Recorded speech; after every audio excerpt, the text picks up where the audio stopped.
Selamat pagi Bapak dan Ibu, para devosan kerahiman ilahi. Bacaan hari ini dari buku harian Santa Faustina, nomor 22 sampai dengan 24.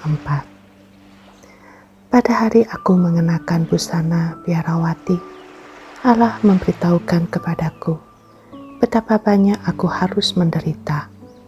Dengan jelas aku menyaksikan apa konsekuensi dari penyerahan diriku. Sejenak aku mengalami penderitaan itu, tetapi kemudian Allah kembali memenuhi jiwaku dengan penghiburan-penghiburan yang besar. Menjelang akhir tahun pertama novisiatku, kegelapan mulai membayangi seluruh jiwaku.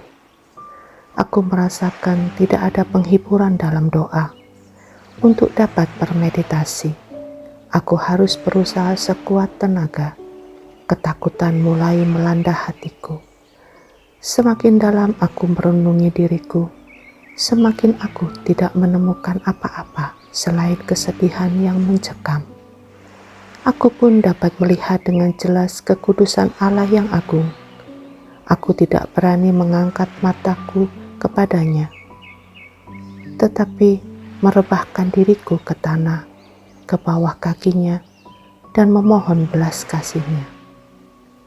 Hampir 6 bulan jiwaku berada dalam keadaan seperti ini. Di saat-saat yang sulit ini, mudah pembimbing kami yang terkasih membesarkan hatiku.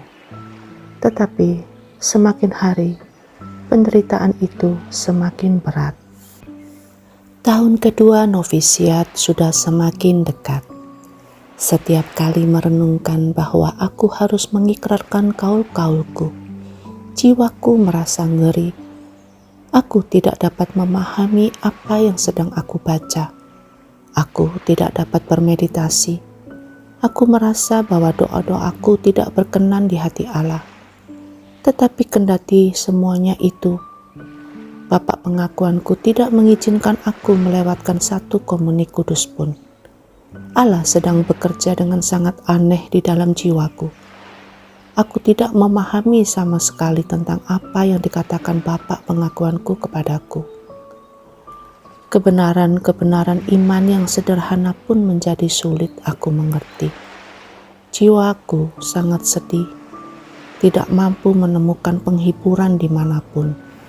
Pada titik tertentu, muncul dalam hatiku kesan yang amat kuat bahwa aku ditolak oleh Allah. Pemikiran yang mengerikan ini sangat menusuk hatiku. Di tengah-tengah penderitaan itu, jiwaku mulai mengalami sakratul maut. Aku ingin mati, tetapi tidak bisa. Dalam hatiku muncul pemikiran, apa gunanya mengupayakan keutamaan-keutamaan?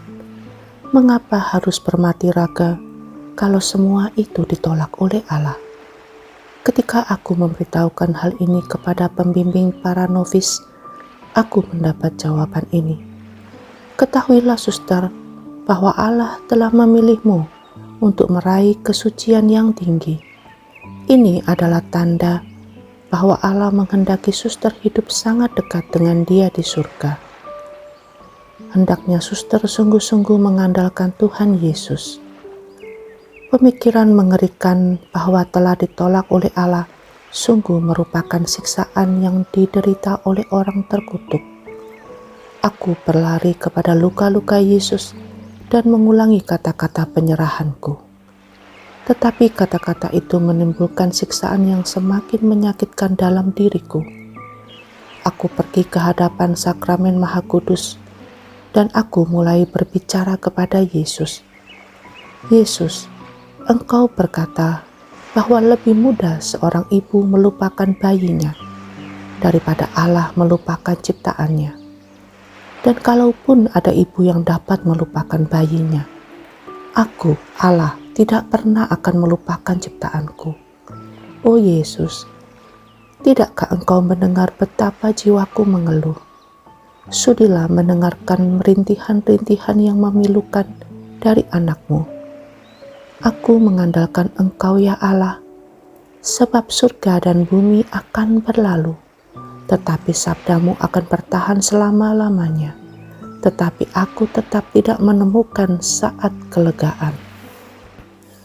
Pada suatu hari ketika aku baru saja bangun dari tidur, ketika aku menempatkan diriku di hadirat Allah, tiba-tiba aku diliputi rasa putus asa. Kegelapan yang pekat menyelimuti jiwaku. Aku bergulat setengah mati sampai siang hari. Sesudah tengah hari, ketakutan-ketakutan yang sungguh mengerikan mulai mencekam diriku. Kekuatan fisikku mulai surut. Dengan cepat aku pergi ke kamarku, berlutut di depan salib, dan mulai menangis mohon belas kasih Allah. Tetapi Yesus tidak mendengarkan seruanku. Aku merasa kekuatan fisikku habis sama sekali. Aku jatuh lunglai di tanah. Rasa putus asa melanda seluruh jiwaku. Aku merasakan siksaan yang mengerikan, yang tidak ada bedanya dengan siksaan neraka. 3/4 jam aku berada dalam situasi seperti itu. Aku ingin pergi dan bertemu dengan mudar pembimbing, tetapi aku terlalu lemah. Aku ingin berteriak, tetapi aku tidak memiliki suara. Untunglah salah seorang suster masuk ke kamarku, mendapati aku dalam keadaan aneh seperti itu. Ia langsung memberitahu mudar pembimbing. Seketika itu juga mudar datang. Begitu masuk ke kamarku, ia berkata, "Demi ketaatan suci, bangkitlah dari rantai." Sekonyong-konyong suatu kekuatan membangkitkan aku dari lantai, dan aku berdiri tegak, dekat dengan mudar pembimbing. Dengan kata-kata yang ramah, mudar mulai menjelaskan kepadaku, "Ini adalah cobaan yang diberikan kepadaku oleh Allah," katanya.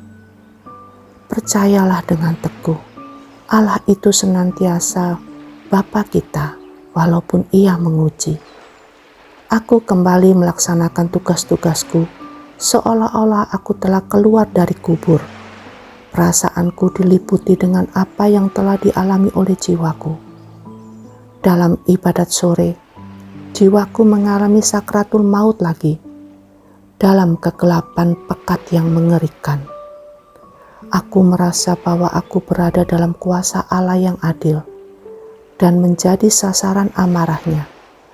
Pada saat yang mengerikan itu, aku berkata kepada Allah, "Yesus, dalam Injil Engkau menyamakan dirimu dengan seorang ibu yang penuh kasih. Aku percaya akan sabdamu, sebab Engkaulah kebenaran dan kehidupan. Apapun juga yang terjadi, ya Yesus, aku mengandalkan Engkau, meskipun dalam hatiku berkecamuk perasaan yang bertentangan dengan pengharapan.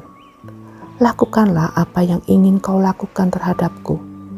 Aku tidak pernah akan meninggalkan Engkau, sebab Engkaulah sumber hidupku." Hanya orang yang pernah mengalami saat-saat serupa itu dapat memahami betapa mengerikannya siksaan jiwa seperti itu. Yesus, Engkau andalanku.